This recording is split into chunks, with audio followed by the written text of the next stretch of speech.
भारत ने अचानक अपने रॉ चीफ को देश से बाहर भेज दिया है। अब इंटेलिजेंस की दुनिया में ऐसी हाई लेवल विजिट यूं ही नहीं होती, खासकर तब जब उस इलाके में पहले से कई देशों का खेल चल रहा हो। तो रॉ चीफ आखिर कहां पहुंचे हैं और भारत वहां क्या सेट करने की कोशिश कर रहा है, ये आज की सबसे दिलचस्प खबर है। लेकिन उससे पहले एक और कांड हो गया है। यूरोप के एक देश में भारत की एम्बेसी को ही निशाना बना दिया गया। अंदर से पुलिस को फोन किया गया कि मामला बिगड़ रहा है, जल्दी पहुंचिए। लेकिन जब तक पुलिस आती, जो होना था वो हो चुका था। अब भारत इस मामले को हल्के में छोड़ने के मूड में बिल्कुल नहीं है। और उधर अमेरिका से भी भारत को लेकर एक नया ऐलान आया है।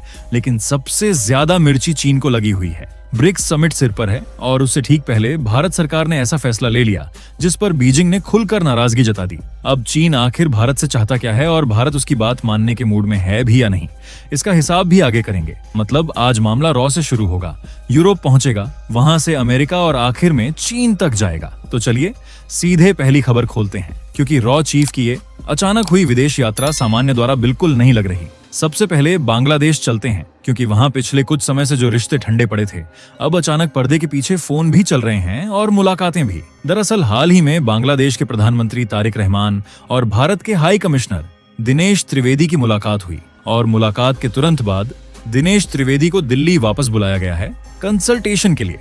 अब इसका मतलब ये नहीं कि कोई नाराजगी में वापस बुला लिया गया, यहाँ मामला दूसरा है। ढाका में क्या बात हुई, तारिक रहमान की सरकार भारत से आखिर चाहती क्या है और आगे बातचीत किस रास्ते ले जानी है, उसका पूरा हिसाब अब दिल्ली में आमने सामने बैठकर होगा। लेकिन भाई, असली दिलचस्प खबर इसके आगे है। भारत की खुफिया एजेंसी रॉ के चीफ पराग जैन खुद बांग्लादेश पहुंच गए हैं।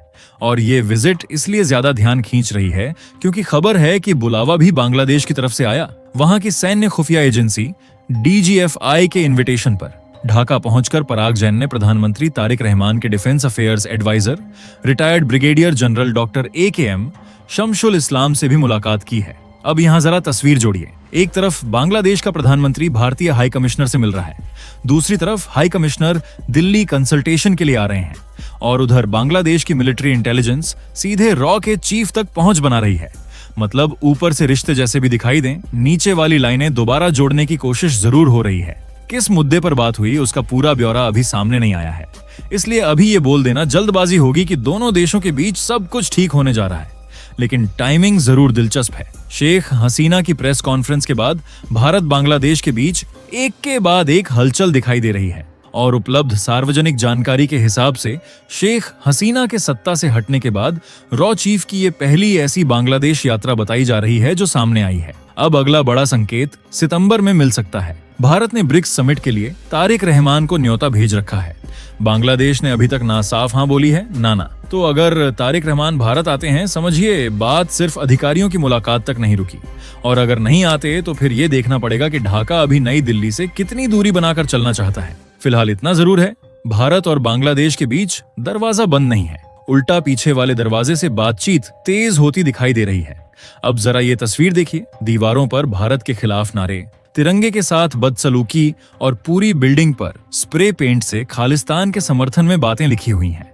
और ये सब पंजाब, कनाडा या ब्रिटेन में नहीं हुआ भाई, ये हुआ है स्लोवेनिया में भारतीय एम्बेसी के साथ। अब स्लोवेनिया कहाँ पड़ता है वो भी 2 सेकंड में समझ लीजिए। यूरोप में इटली के पास एक छोटा सा देश है, आबादी मुश्किल से 21 से 22 लाख के आसपास। यानी दुनिया की राजनीति में कोई ऐसा देश नहीं जिसका नाम रोज सुनाई देता हो। लेकिन खालिस्तान समर्थक अब वहां भी पहुंच गए। सामने आए विजुअल्स में दूतावास की दीवारों पर भारत विरोधी बातें लिखी दिखाई दी, तिरंगे को नुकसान पहुंचाया गया और उस पर भी आपत्तिजनक संदेश छोड़े गए। प्रधानमंत्री मोदी को लेकर भी बेहद घटिया भाषा लिखी गई है, जिसे वीडियो में दोहराने की जरूरत नहीं है। और 15 अगस्त तक को इसमें घसीटा गया। लिखा गया कि 15 अगस्त पंजाब और सिखों का इंडिपेंडेंस डे नहीं है। मतलब आप समझ सकते हैं कि करने वाले सिर्फ 4 दीवारें खराब करके नहीं गए, बाकायदा अपना पूरा अलगाववादी मैसेज छोड़कर गए हैं। लेकिन एक लाइन बड़ी अजीब है। वहां स्प्रे पेंट से CJPH UL डिसइंटीग्रेट इंडिया जैसा कुछ लिखा दिखाई दे रहा है। डिसइंटीग्रेट इंडिया क्यों लिखा गया उसका इरादा समझना मुश्किल नहीं है, लेकिन CJP और HUL से इनका ठीक मतलब क्या है, इस पर मैं अपनी तरफ से कहानी नहीं बनाऊंगा। अगर इसका कोई खास संदर्भ है तो पक्की जानकारी आने पर ही कहना ठीक रहेगा। अब असली सवाल यहाँ से शुरू होता है। कोई भारतीय एम्बेसी तक पहुंचा, इतनी देर वहां ये सब करता रहा, तिरंगे तक को नुकसान पहुंचाया, तो स्लोवेनिया की सिक्योरिटी उस वक्त थी कहां?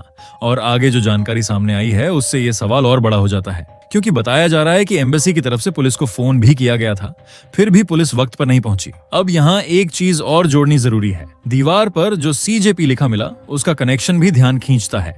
जिस राजनीतिक समूह को ऑनलाइन कॉकरोच जनता पार्टी कहकर बुलाया जा रहा है, उसके दिल्ली वाले विरोध प्रदर्शनों के दौरान भी गुरुत्ववंत, सिंह पन्नू और सिक्स फॉर जस्टिस की तरफ से समर्थन वाले बयान सामने आए थे। इसलिए संभव है कि यहाँ CJP लिखकर उसी चल रहे विवाद को अपने खालिस्तानी प्रचार के साथ जोड़ने की कोशिश की गई हो। हालांकि जब तक जांच में इसकी पुष्टि नहीं होती, इसे पक्का निष्कर्ष मानना ठीक नहीं होगा। लेकिन भाई, ये CJP वाली 4 अक्षरों की कहानी छोड़िए। असली सवाल स्लोवेनिया से पूछा जाना चाहिए। आप नाटो में हैं, यूरोपीय यूनियन में हैं, सुरक्षा व्यवस्था को लेकर बड़े बड़े स्टैंडर्ड की बात होती है, और आपके देश में कोई भारतीय दूतावास तक पहुंचकर इतनी देर तक उत्पात मचा देता है, तिरंगे को नुकसान पहुंचाया जाता है, दीवारें खराब होती हैं, भारत विरोधी नारे लिखे जाते हैं, और सबसे हैरानी वाली बात, एम्बेसी से पुलिस को फोन जाने के बावजूद पुलिस समय पर वहां नहीं पहुंचती। भाई, ये कोई सुनसान पड़ी बिल्डिंग नहीं थी, ये दूसरे देश का डिप्लोमेटिक मिशन है। वियना कन्वेंशन के तहत मेजबान देश की जिम्मेदारी होती है कि डिप्लोमेटिक प्रीमिसेस को घुसपैठ और नुकसान से बचाने के लिए जरूरी सुरक्षा दी जाए। इसलिए यहाँ सवाल बिल्कुल बनता है कि जब ये सब हो रहा था, स्लोवेनिया की लॉ एनफोर्समेंट इतनी देर तक पहुंच क्यों नहीं पाई? और वीडियो रिकॉर्ड किए जाने तक सामने आई जानकारी के मुताबिक इस मामले में किसी आरोपी की गिरफ्तारी या हिरासत की खबर भी नहीं थी। यही वजह है कि भारतीय दूतावास ने घटना पर कड़ी आपत्ति जताई और भारत के विदेश मंत्रालय ने भी स्लोवेनिया को उसकी जिम्मेदारी याद दिलाई है। आपके देश में हमारा डिप्लोमेटिक मिशन है, उसकी सुरक्षा करवाना आपकी जिम्मेदारी है। अच्छी बात बस इतनी रही कि भारतीय डिप्लोमेटिक स्टाफ के साथ किसी तरह की मारपीट की खबर सामने नहीं आई। लेकिन मामला यहाँ खत्म नहीं होना चाहिए। अब सबसे पहले CCTV और दूसरी फुटेज खंगाली जाएगी, चेहरों की पहचान होगी और पता लगाया जाएगा कि इस पूरी हरकत के पीछे कौन कौन लोग थे। अगर किसी आरोपी का भारत से कानूनी संबंध निकलता है और भारतीय कानून के तहत कार्रवाई बनती है, तो एजेंसियां उसी हिसाब से आगे बढ़ सकती हैं। और यहाँ एक पुराना पेंच भी है। कई बार विदेश में भारत विरोधी गतिविधियों में शामिल लोग बाद में अपने खिलाफ भारत में हुई कानूनी कार्रवाई को ही पश्चिमी देशों में असाइलम मांगने के आधार के तौर पर पेश करते हैं। इसलिए ऐसे मामलों में सिर्फ पहचान करना काफी नहीं है, भारत को संबंधित सरकार से सबूत के साथ कानूनी कार्रवाई, गिरफ्तारी और जहां कानून इजाजत दे वहां प्रत्यर्पण या डिपोर्टेशन की मांग करनी चाहिए।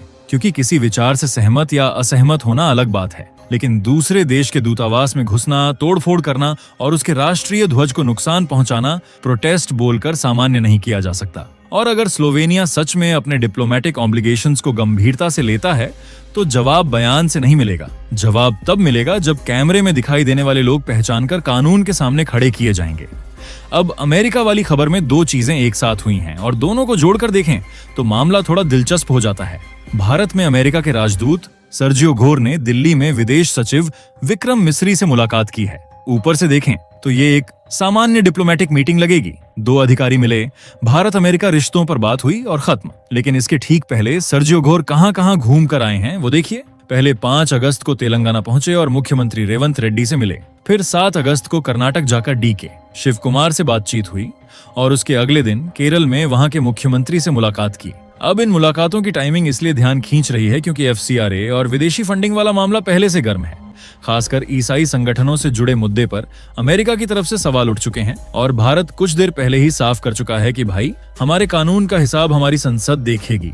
ऐसे माहौल में अमेरिकी राजदूत का दक्षिण भारत में राजनीतिक नेताओं से मिलना और फिर सीधे दिल्ली आकर विदेश सचिव के साथ बैठना इतना तो बताता ही है कि दोनों तरफ बातचीत लगातार चल रही है। लेकिन यहाँ बिना सबूत ये बोल देना कि इन सारी मुलाकातों का एजेंडा FCRA ही था, जल्दबाजी होगी। हो सकता है व्यापार, निवेश और दूसरे मुद्दे भी बातचीत में रहे हों।